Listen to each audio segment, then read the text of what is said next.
Hi all cubit അക്കാദമിയുടെ SSN RRB YouTube ചാനലിലെ പുതിയൊരു വീഡിയോയിലേക്ക് എല്ലാവർക്കും സ്വാഗതം. എൻ്റെ പേര് അഭിരാം. ഞാൻ ഇന്നിവിടെ ഡിസ്കസ് ചെയ്യാൻ പോകുന്നത് നമ്മുടെ SSC നടത്തുന്ന കമ്പൈൻഡ് ഗ്രാജുവേറ്റ് ലെവൽ എക്സാമിൽ QA സെക്ഷനിൽ എങ്ങനെ മുഴുവൻ മാർക്ക് മേടിക്കാം എന്നതിനെക്കുറിച്ചാണ്. CGL എക്സാമിലെ 4 സെക്ഷനിൽ ഏറ്റവും ഇമ്പോർട്ടൻ്റ് ആയിട്ടുള്ള ഒരു സെക്ഷനാണ് QA. ഇതിൽ പലർക്കും ഡൗട്ട് ഉണ്ടാവും, എങ്ങനെയാണ് ടോപ്പേഴ്സൊക്കെ 50 ഔട്ട് ഓഫ് 50 വാങ്ങുന്നതിനുള്ള ഡൗട്ട് ഉണ്ടാവും. നമുക്കിവിടെ ഡിസ്കസ് ചെയ്യാൻ പോകുന്നത് എങ്ങനെയാണ് QAയിൽ ഒരു മിനിമം ഒരു 45 മാർക്ക് 50-ൽ 45 മാർക്ക് എങ്ങനെ സ്കോർ ചെയ്യാം എളുപ്പത്തിൽ. ഫസ്റ്റ് സ്റ്റെപ്പായിട്ട് പറയുകയാണെങ്കിൽ എല്ലാത്തിൻ്റെയും QAയുടെ ഏറ്റവും ബേസ് ആയിട്ടുള്ള കാര്യമാണ് കാൽക്കുലേഷൻ. ഈ കാൽക്കുലേഷനാണ് QAയുടെ അടിത്തറ എന്ന് വേണേൽ പറയാം. കാൽക്കുലേഷൻ ഇല്ലെങ്കിൽ നിങ്ങൾക്ക് ക്വസ്റ്റ്യൻസ് ഒക്കെ ചെയ്യാൻ കഴിയും, പക്ഷെ ആ ടൈം ലിമിറ്റിൽ 25 ക്വസ്റ്റ്യൻസ് ഒരു മിനിമം ഒരു 25 മിനിറ്റിനുള്ളിലെങ്കിലും ചെയ്ത് തീർക്കണം. അതിന് നിങ്ങളെ കേപ്പബിൾ ആക്കുന്നത് കാൽക്കുലേഷൻ ആയിരിക്കും കൂടുതൽ. 25 ക്വസ്റ്റ്യൻസ് 25 മിനിറ്റിനുള്ളിൽ മിനിമം ചെയ്തിരിക്കണം, മാക്സിമം ഒരു 20 മിനിറ്റിനുള്ളിൽ. 25 ക്വസ്റ്റ്യൻസ് 20 മിനിറ്റിനുള്ളിൽ തീർക്കണ രീതിയിൽ വരെ നമ്മൾ എത്തിച്ചേരണം.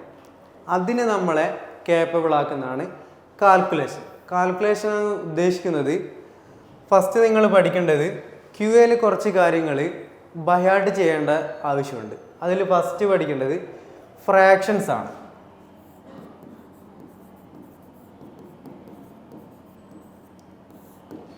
ഫ്രാക്ഷൻസിൽ പെർസെൻറ്റേജ് ഫ്രാക്ഷൻസ് 1/2, 1/3, 1/4 അപ് ടു 1/16 വരെ മസ്റ്റായിട്ടും ബൈഹാർട്ട് ചെയ്യേണ്ട ഫ്രാക്ഷൻസ് ആണ് ഇവയൊക്കെ. 1/2 മുതൽ 1/16 വരെ. എക്സ്ട്രാ ആയിട്ട് 1/20യും 1/25 കൂടെ പഠിക്കാം. 1/25 എത്രയായിരുന്നു? 4% മാറ്റി എഴുതിയാണ് 1/25. പിന്നെ അടുത്തായിട്ടുള്ളത് 1 മുതൽ 35 വരെയുള്ള നാച്ചുറൽ നമ്പേഴ്സിൻ്റെ സ്ക്വയേഴ്സ്. 1 മുതൽ 35 വരെയുള്ള നാച്ചുറൽ നമ്പേഴ്സിൻ്റെ സ്ക്വയേഴ്സ്. അടുത്ത സ്റ്റെപ്പായിട്ട് 1 മുതൽ 21 വരെയുള്ള നാച്ചുറൽ നമ്പേഴ്സിൻ്റെ ക്യൂബാണ്. അടുത്തതായിട്ടുള്ളത് മൾട്ടിപ്ലിക്കേഷൻ ടേബിളാണ്. ഇവിടെ പഠിക്കുന്നവർക്കറിയാം, നമ്മൾ ക്ലാസ്സിൽ എല്ലായ്പ്പോഴും പറയണതാണ് 20x20 വരെ 20x20 വരെ മൾട്ടിപ്ലിക്കേഷൻ ടേബിൾ മസ്റ്റായിട്ടും ബൈഹാർട്ട് ചെയ്യണം. ഇതെന്തിനാണെന്ന് പഠിക്കുന്നത് വെച്ചാൽ നിങ്ങൾക്ക് ആ ടൈം ലിമിറ്റിനുള്ളിൽ ക്വസ്റ്റ്യൻസ് കൂടുതൽ പെട്ടെന്ന് ചെയ്യാൻ വേണ്ടിയിട്ടാണ്. കുറച്ചുകൂടെ കാൽക്കുലേഷൻസും ടൈമും ഒക്കെ ഓക്കെ ആവും. പിന്നെ ഈ മൾട്ടിപ്ലിക്കേഷൻ ടേബിൾ പഠിക്കുന്നതുകൊണ്ടുള്ള ഗുണം ഈ റീസണിങ് സെക്ഷനിലും കൂടെ നിങ്ങൾക്ക് കൂടുതൽ ഹെൽപ്ഫുള്ളാണ്. എക്സാമ്പിൾ, ഈ റീസണിങ്ങിൽ ഈ ടൈപ്പ് ക്വസ്റ്റ്യൻസ് ഒക്കെ ഇല്ലേ, ABC 3 നമ്പേഴ്സ് ഡീകോഡിങ് ചെയ്യുന്നത്. ഈ ടേബിൾ പഠിച്ചുകൊണ്ടുള്ള ഗുണം എന്ന് വെച്ചാൽ എക്സാമ്പിൾ 228 ഒരു നമ്പർ എന്നുണ്ടെങ്കിൽ ഇതെന്തിൻ്റെ മൾട്ടിപ്പിളാണ്? 19 × 12 ഇതിൻ്റെ മൾട്ടിപ്പിളല്ലേ 228. അങ്ങനെയാണെങ്കിൽ കുറച്ചും കൂടി എളുപ്പത്തിൽ നമ്പേഴ്സ് ഡീകോഡിങ് ചെയ്യാൻ സാധിക്കും. റീസണിങ് സെക്ഷനിലും കൂടെ ഈ ടേബിൾ പഠിക്കുന്നത് കുറച്ചുകൂടെ ഉപകാരപ്പെടും. അടുത്തതായിട്ട് കാൽക്കുലേഷൻ സെക്ഷനിൽ തന്നെ നിങ്ങൾ പഠിക്കേണ്ടത് 2 ഡിജിറ്റ് മൾട്ടിപ്ലിക്കേഷൻ എളുപ്പത്തിൽ ചെയ്യാനുള്ള രീതി. എക്സാമ്പിൾ 22 × 24.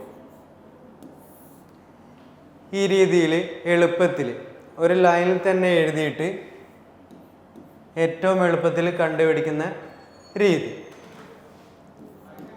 പിന്നെ അതുപോലെ തന്നെ 3 ഡിജിറ്റ് മൾട്ടിപ്ലിക്കേഷൻ 3 × 3.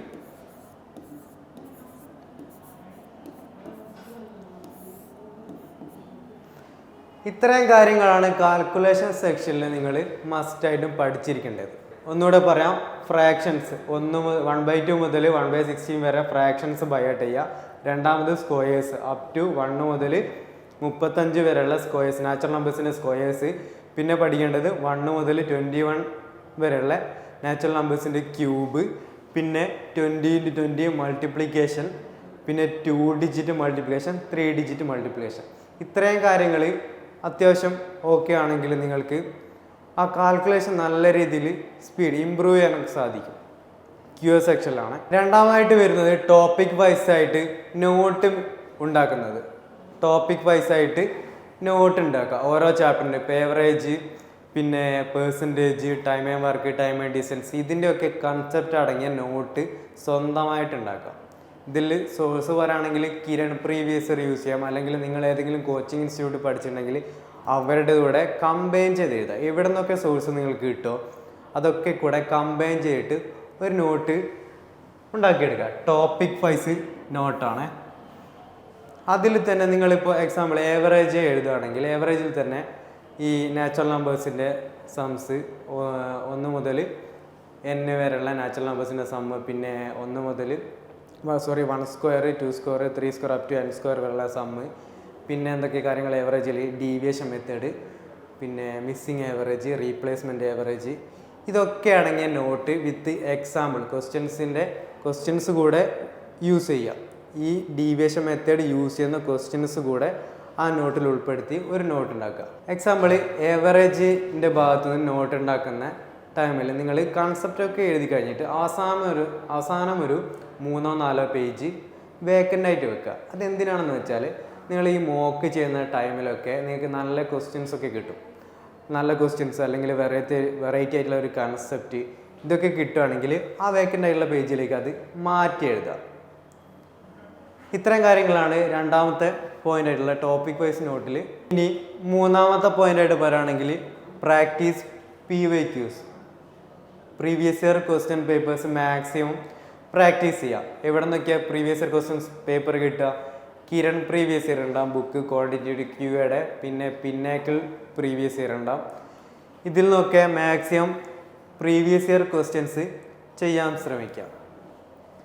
ഇത് ചെയ്യുന്ന രീതി എങ്ങനെയാണെന്ന് വെച്ചാൽ നിങ്ങൾ ഒരു ടോപ്പിക്ക് ഒരു ദിവസം ചെയ്യുന്ന രീതി തുടരുന്നുണ്ടെങ്കിൽ അത് ഒഴിവാക്കുക. ഓരോ ടോപ്പിക്കിൽ നിന്നും 5 വീതം ക്വസ്റ്റ്യൻസ് ചെയ്യുന്ന രീതി തുടരുക. ഇതെന്തിനാണെന്ന് വെച്ചാൽ നിങ്ങൾ എക്സാമ്പിൾ ഇപ്പോൾ ഇന്ന് നിങ്ങൾ പേഴ്സൻറ്റേജ് പഠിച്ച് നാളെ മറ്റൊരു ടോപ്പിക്കായിരിക്കും പഠിക്കണത്, റേഷ്യോ ആണെങ്കിൽ പിന്നെ മറ്റന്നാൾ വേറെ ടോപ്പിലേക്ക് മൂവ് ചെയ്യും. ആ മറ്റന്നാൾ എത്തുന്ന സമയത്ത് നിങ്ങൾ പേഴ്സണലി പഠിച്ച പല കൺസെപ്റ്റ് നിങ്ങളോട് മറന്നുപോയിട്ടുണ്ടാവും മാക്സിമം. പിന്നെ അടുത്ത ദിവസം എത്തുമ്പോഴേക്കും നിങ്ങൾ പേഴ്സൻറ്റേജിലെ ഭൂരിഭാഗം കാര്യങ്ങളും മറന്നുപോയിട്ടുണ്ടാവും. ഇത് റിവൈസ് ചെയ്തില്ലെങ്കിൽ ഉറപ്പായിട്ടും ഈ കാര്യങ്ങളൊക്കെ മറന്നു. ഇത് സംഭവിക്കാതിരിക്കാൻ വേണ്ടിയിട്ടാണ് ഓരോ ടോപ്പിക്കിൽ നിന്നും 5 വീതം ക്വസ്റ്റ്യൻസ് പ്രാക്ടീസ് ചെയ്യാൻ പറയണത്. അങ്ങനെയാണെങ്കിൽ എല്ലാ ടോപ്പിക്കും കൂടെ ഒരു ദിവസം കവർ ചെയ്യുന്ന രീതിയിൽ ആ രീതിയിലേക്ക് നിങ്ങളുടെ പഠിത്തം മാറ്റുക. പിന്നെ അടുത്തതായിട്ട് പറയാനുള്ളത് കളക്ഷനാണ്. നല്ല ക്വസ്റ്റ്യൻസ് നിങ്ങൾ ഇപ്പോൾ മൂന്നാമത്തെ പോയിന്റിൽ പറഞ്ഞ പോലെ പ്രീവിയസ് ഇയർ ക്വസ്റ്റ്യൻസ് പ്രാക്ടീസ് ചെയ്യുമ്പോൾ നല്ല വെറൈറ്റി ഉള്ള ക്വസ്റ്റ്യൻസ് അല്ലെങ്കിൽ വെറൈറ്റി ഉള്ള കൺസെപ്റ്റ്, വെറൈറ്റി മെത്തേഡ്സ് ഒക്കെ ഉള്ള ക്വസ്റ്റ്യൻസ് നിങ്ങൾക്ക് ചെയ്യുന്ന ടൈമിൽ നിങ്ങൾക്ക് കിട്ടുന്നുണ്ടാവും. അതൊക്കെ കൂടെ ഒരു ബുക്കിലേക്ക് മാറ്റി എഴുതാം. അതിനൊരു കളക്ഷൻ തന്നെ ഉണ്ടാക്കിയെടുക്കുക. നല്ല ക്വസ്റ്റ്യൻസിൻ്റെ വെറൈറ്റി മെത്തേഡ് നിങ്ങൾ മോക്ക് ചെയ്യുന്ന ടൈമിലൊക്കെ നല്ല ക്വസ്റ്റ്യൻസ് ഒക്കെ കിട്ടുകയാണെങ്കിൽ മാക്സിമം കളക്ഷൻസ് ഉണ്ടാക്കിയെടുക്കാൻ നോക്കുക. ഈ കളക്ഷൻസ് ഒന്നുകിൽ ആഴ്ചയിൽ ഒരു ദിവസം അല്ലെങ്കിൽ ഒരു 2 ആഴ്ച കൂടുന്നവരോ ജസ്റ്റ് ഒന്ന് റിവൈസ് ചെയ്യാം ഈ ക്വസ്റ്റ്യൻസ്. ഓക്കെയാണ്. അഞ്ചാമതായിട്ട് പറയുകയാണെങ്കിൽ മോക്ക് ടെസ്റ്റ് എങ്ങനെ എഴുതാം. നിങ്ങൾ ഈ 4 സെക്ഷൻസും ഓക്കെ ആണെങ്കിൽ മോക്ക് ടെസ്റ്റ് എഴുതിയിട്ടും മാർക്ക് ഇൻക്രീസ് ആവാത്ത അവസ്ഥ വരും. അത് ഒഴിവാക്കാൻ വേണ്ടി ക്യൂയുടെ മോക്ക് 3 റൗണ്ട് ആയിട്ട് അറ്റൻഡ് ചെയ്യുക. 3 റൗണ്ടായിട്ട് അറ്റൻഡ് ചെയ്യുന്ന രീതിയിലേക്ക് മാറുക. ഫസ്റ്റ് റൗണ്ടിൽ നിങ്ങൾ എളുപ്പമുള്ള ക്വസ്റ്റ്യൻസ്, ഏറ്റവും എളുപ്പമായുള്ള ക്വസ്റ്റ്യൻസ്, ചില questions pen and paper use ചെയ്യാതെ ഡയറക്റ്റ് നമുക്ക് ക്വസ്റ്റ്യൻസ് നോക്കിയിട്ട് ചെയ്യാൻ പറ്റും. ആ ടൈപ്പ് ക്വസ്റ്റ്യൻസ് ഫസ്റ്റ് റൗണ്ടിൽ ചെയ്യാൻ ശ്രമിക്കുക. ഫസ്റ്റ് റൗണ്ടിൽ ആ ടൈപ്പ് ക്വസ്റ്റ്യൻസ് ചെയ്യാൻ നോക്കുക. ഒരു 25 ക്വസ്റ്റ്യൻസിൽ ഒരു 3-4 ക്വസ്റ്റ്യൻസ് ഈ മോഡൽ ഉണ്ടാവും. ഈ 3-4 ക്വസ്റ്റ്യൻസ് നിങ്ങൾ സെലക്ട് ചെയ്ത് കണ്ടുപിടിക്കുക. ഈ ഫസ്റ്റ് റൗണ്ട് കഴിയുമ്പോഴേക്കും നിങ്ങൾ ഈ 25 ക്വസ്റ്റ്യൻസ് കണ്ടു കഴിഞ്ഞിട്ടുണ്ടാവും. നിങ്ങൾക്കൊരു ഐഡിയ ഉണ്ടാവും എങ്ങനെയൊക്കെ ടൈപ്പ് ക്വസ്റ്റ്യൻസ് ആണ് ഈ എക്സാമിൽ ചോദിച്ചത് എന്നുള്ളൊരു ഐഡിയ ഉണ്ടാവും. ഇനി രണ്ടാമത്തെ റൗണ്ടിലേക്ക് വരുന്ന ടൈമിൽ നിങ്ങൾക്ക് കുറച്ചുകൂടി ടൈം കിട്ടുന്ന ക്വസ്റ്റ്യൻ, കുറച്ചുകൂടെ ഞാനൊന്ന് ടൈം ഇൻവെസ്റ്റ് ചെയ്യണമെങ്കിൽ ആ ക്വസ്റ്റ്യൻ കിട്ടും, അങ്ങനെ തോന്നുന്ന ക്വസ്റ്റ്യൻസ് അത് അറ്റൻഡ് ചെയ്യാൻ നോക്കുക സെക്കൻഡ് റൗണ്ടിൽ. തേർഡ് റൗണ്ടിൽ മാത്രമേ നല്ല ക്വസ്റ്റ്യൻസ്, നല്ല ടഫായിട്ടുള്ള ക്വസ്റ്റ്യൻസ് തേർഡ് റൗണ്ടിൽ മാത്രമേ നല്ല ടഫായിട്ടുള്ള ക്വസ്റ്റ്യൻസ് അല്ലെങ്കിൽ പുതിയ വെറൈറ്റി ആയിട്ടുള്ള കൺസെപ്റ്റ് ഇതൊക്കെ തേർഡ് റൗണ്ടിലേക്ക് അറ്റൻഡ് ചെയ്യുന്ന രീതിയിലേക്ക് നിങ്ങളുടെ മോക്ക് എഴുതുന്ന രീതി മാറ്റുക. ഇനി ആറാമതായിട്ട് ഡിസ്കസ് ചെയ്യാൻ പോകുന്നത് വീക്ക് ഏരിയാസ്. നിങ്ങൾ മോക്ക് എഴുതുന്ന ടൈമിൽ തന്നെ നിങ്ങൾക്കൊരു 50 മാർക്ക് വരെ ഓക്കെ ആയിരിക്കാം. അതിന് മുകളിലോട്ട് കയറാത്തൊരവസ്ഥ വരും, 40 മുതൽ 50 വരെ. നമ്മളുടെ ലക്ഷ്യം 50 എങ്ങനെയാണ് സ്കോർ ചെയ്യാം എന്നുള്ളതാണ്. ആ 40 വരെ എത്തി നിൽക്കുന്ന ടൈമിൽ പിന്നീട് കുറച്ച് നിങ്ങൾക്ക് ഡിഫിക്കൽട്ടായിട്ട് തോന്നും, 40 മുതൽ 50 വരെ. ആ ടൈമിൽ നിങ്ങൾ എന്താ ചെയ്യുന്നത് വെച്ചാൽ നിങ്ങൾക്ക് ഈ വീക്കായുള്ള സെക്ഷൻസ് ഉണ്ടാവും അല്ലെങ്കിൽ ഏരിയാസ് ഉണ്ടാവും, അത് കൂടുതൽ സ്ട്രോങ് ആക്കാൻ നോക്കുക.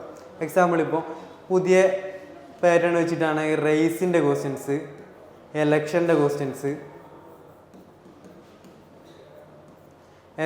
ക്വസ്റ്റ്യൻസ്, പിന്നെ ഡിഷോണസ്റ്റിയുടെ ക്വസ്റ്റ്യൻസ്, ഈ ടൈപ്പ് ക്വസ്റ്റ്യൻസ് കുറച്ച് ട്രിക്കിയാണ്. ഈ ടൈപ്പ് ഏരിയാസ് നിങ്ങൾ വീക്കാണെങ്കിൽ യൂട്യൂബിൽ സെർച്ച് ചെയ്തിട്ടോ അല്ലെങ്കിൽ വേറെ ഏത് പ്ലാറ്റ്ഫോമിലാണെങ്കിലോ ഈ ടോപ്പിക്കോ, ഈ 3 ടോപ്പിക്ക് അല്ലെങ്കിൽ പുതിയ ടോപ്പിക്ക് അല്ലെങ്കിൽ നിങ്ങൾ വീക്കായുള്ള ഏരിയ, എസ്ഐയുടെ ഇൻസ്റ്റാൾമെൻറ്റ് ഇതുപോലൊരു ടോപ്പിക്കാണ്. എസ്ഐയുടെ ഇൻസ്റ്റാൾമെൻ്റ് ആണ്. ഈ ടോപ്പിക്സൊക്കെ വീക്കാണെങ്കിൽ നമ്മൾ ഏത് ടോപ്പിക്കാണോ അല്ലെങ്കിൽ ഏത് ചാപ്റ്ററാണോ വീക്ക് അത് സ്ട്രോങ് ആക്കാൻ ശ്രമിക്കാം. ആറാമതാണ് ഈ ഞാനിവിടെ ഡിസ്കസ് ചെയ്ത 6 പോയിന്റും നിങ്ങൾ നല്ല രീതിയിൽ പിന്തുടരുന്നുണ്ടെങ്കിൽ നിങ്ങൾക്കൊരു 45+ മിനിമം ക്യൂയുടെ സെക്ഷനിൽ സ്കോർ ചെയ്യാൻ സാധിക്കും. അടുത്തായിട്ട് പറയാൻ പോകുന്നത് നിങ്ങൾ എക്സാമിന് വേണ്ടി പ്രിപ്പയർ ചെയ്യുന്നത് കൂടാതെ എക്സാമിനെ പഠിക്കാൻ ശ്രമിക്കാം. എക്സാം എങ്ങനെയൊക്കെയാണ് ചോദിക്കുന്നത്, ക്യു എയിൽ ഏതൊക്കെ സെക്ഷൻസാണ് കൂടുതൽ വെയിറ്റേജ് കൂടുതലുള്ളത് അല്ലെങ്കിൽ ഏതൊക്കെ സെക്ഷനാണ് വെയിറ്റേജ് കുറവുള്ളത് എന്നൊക്കെ അനലൈസ് ചെയ്യാൻ ശ്രമിക്കാം.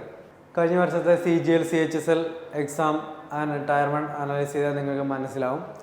Time and work, time and speed, geometry, mensuration, trigonometry, algebra, ഈ ചാപ്റ്റേഴ്സിൽ നിന്നാണ് കൂടുതൽ ക്വസ്റ്റ്യൻസ് ചോദിച്ച് കണ്ടിട്ടുള്ളത്. 2 മുതൽ 3 വരെ ക്വസ്റ്റ്യൻസ് ഈ ഓരോ ചാപ്റ്റേഴ്സിൽ നിന്നും ചോദിച്ചിട്ടുണ്ട്. പിന്നെ കൂടുതൽ ക്വസ്റ്റ്യൻ ചോദിച്ചത് DA, ഡാറ്റ ഇൻ്റർപ്രിട്ടേഷൻ എന്ന ഭാഗത്തിൽ നിന്നാണ്. Simplification 1, successive discount 1, profit 1, average 1 മുതൽ 2 വരെ ക്വസ്റ്റ്യൻ ചോദിച്ചിട്ടുണ്ട്. നമ്പർ സിസ്റ്റം 1 മുതൽ 2 വരെ, SICA.